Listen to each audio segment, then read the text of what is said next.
dedans? Myriam, c'est bon. Attends. C'est bon. Moi, ça va. C'est pas grave. Non, ma soeur. Ça va, moi, ça va. Moi, c'est Nariman Babaïssa, je suis réalisatrice de documentaires sonores. Donc là, cette année, j'étais avec la résidence Transat pour faire des ateliers pendant 5 semaines au centre Saint-Joseph à Fort, qui est un centre maternel qui accueille des femmes migrantes. Oui, ça, mais il a besoin de filmer. Il a volé là-bas.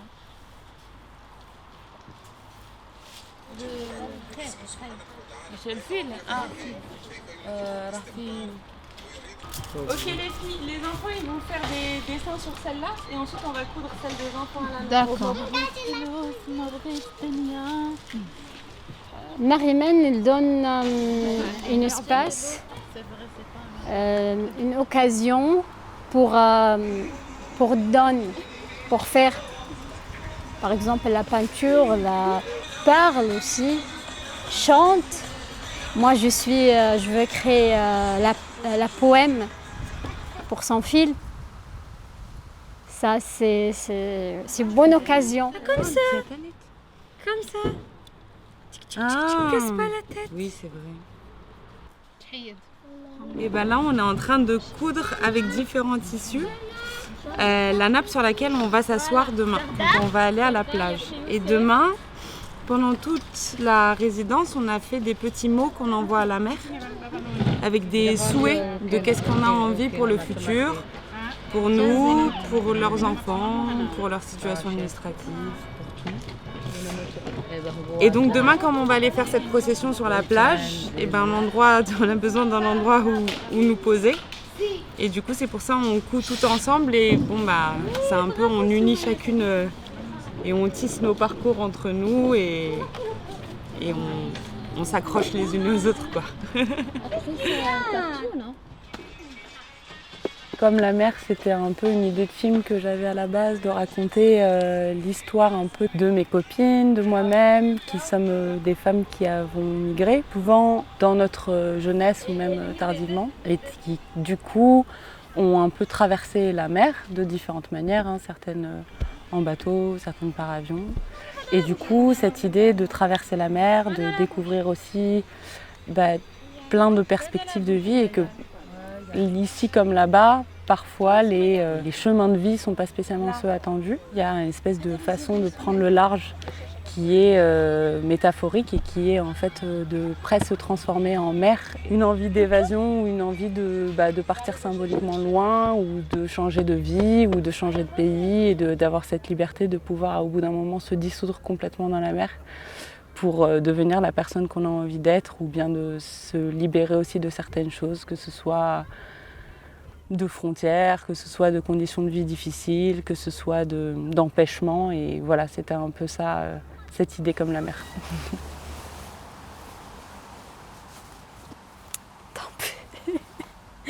Tombe l'aiguille. Parle avec la mer parce que la mer, comme nous, comme la maman, elle est grande comme le cœur de la maman. C'est ça. Même en Tunisie, je passe beaucoup de temps comme ça face à la mer. Je parle pas. Il y a des fois pleurs, il y a des fois même des histoires. Parce qu'il y a des fois, je ne peux pas parler avec un quelqu'un. Comme ça, je parle avec la mer. Je jette tout.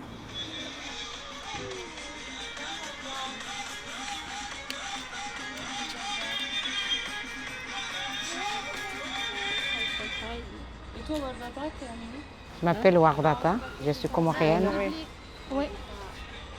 C'est le souvenir de la mer. Je venais ici en 2016 avec un bateau à Égypte, Italie, Italie à France. Non, c'est pas facile pour revenir avec le bateau. Déjà 11 jours avec la mer. Souffrance, vomit beaucoup. C'est pas comme un avion, il faut séduire beaucoup. Moi, il est fatigué, mal, vomi. Ça va, maintenant c'est bon parce que je suis là.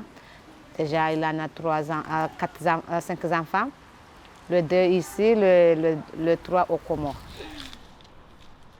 Justement, ces récits de migration, en tout cas de là où je viens, donc d'Algérie, il y a beaucoup de récits qui parlent des haragas, c'est-à-dire généralement des jeunes hommes qui prennent le bateau, qui migrent, qui sont un peu ces hommes courage, qui bravent tous les dangers. Or, la réalité, c'est que maintenant, de plus en plus de femmes prennent le bateau, seules, parfois accompagnées avec leur famille.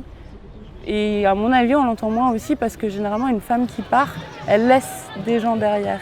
Et du coup, il y a toujours tout de suite un opprobre qui se met en place, c'est-à-dire elle a dû laisser des gens derrière. On se pose moins la question pour des hommes de est-ce qu'ils ont laissé. Au revoir à Marseille, au revoir. Au revoir Marseille.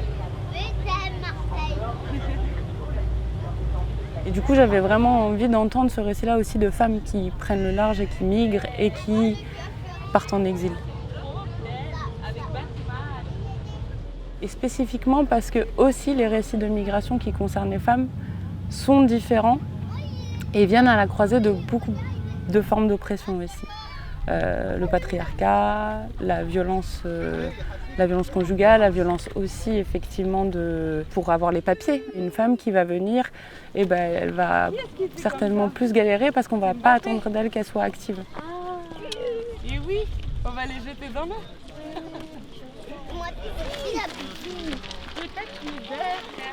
Il y avait ce côté grande famille. Et logistiquement, ça a été quand même assez difficile de pouvoir être dans le soin de la parole qui se créait et dans la délicatesse de ce qui se tissait entre elles. Et c'est vrai que parfois, avec la présence des enfants, c'est pas tout le temps facile. Je pense qu'elles-mêmes cherchent des moments à être seules, sans les enfants, entre elles. Et je trouve ça de l'ordre du miracle, en fait, de quand même se dire on est en plein mois d'août, à Marseille, c'est pas facile, il fait chaud. Et elles font, en fait, et elles se bataillent quand même pour réussir à vivre aussi des moments qui ne soient pas juste de rester au foyer ou d'être à la préfecture ou je ne sais où encore à gérer de l'administratif, mais à vivre des beaux moments, à faire vivre à leurs enfants des beaux moments, malgré ce que ça leur coûte en termes d'énergie. On a dessiné notre rêve ou notre histoire. On va le faire à la mer. Wardata, Elle part avec la mer. Mariama. Il y avait cette dimension de ramener un peu leur récit de manière un peu héroïque et pas que de manière victimisante parce que la lourdeur des récits a été quand même assez forte, mais en réalité, en fait, elles se battent tellement tout le temps que ça en fait vraiment des héroïnes, quoi. Héroïnes de conte, et du coup, ça donne une toute autre vision de ce qu'on peut imaginer d'une mère seule qui migre et qui galère pour ses papiers, pour son logement et pour toutes les difficultés administratives qu'impose l'État français en fait, à ces femmes-là, quoi. Tu veux dire quoi pour Soumaya ? Le point commun entre ces femmes-là, c'est la volonté d'être libres. Beaucoup ont rompu tellement de carcans et de barrières que maintenant elles sont libres et c'est un peu vertigineux en fait. Elles sont loin en fait au large et du coup il y a cette sensation de vertige, mais mine de rien comme elles sont ensemble et comme on était ensemble, et ça donnait la sensation d'être complètement légitime là où on en était. Et que si c'était très vertigineux, c'était pas grave parce que c'était là où il fallait être et que pour rien au monde elles seraient revenues en arrière.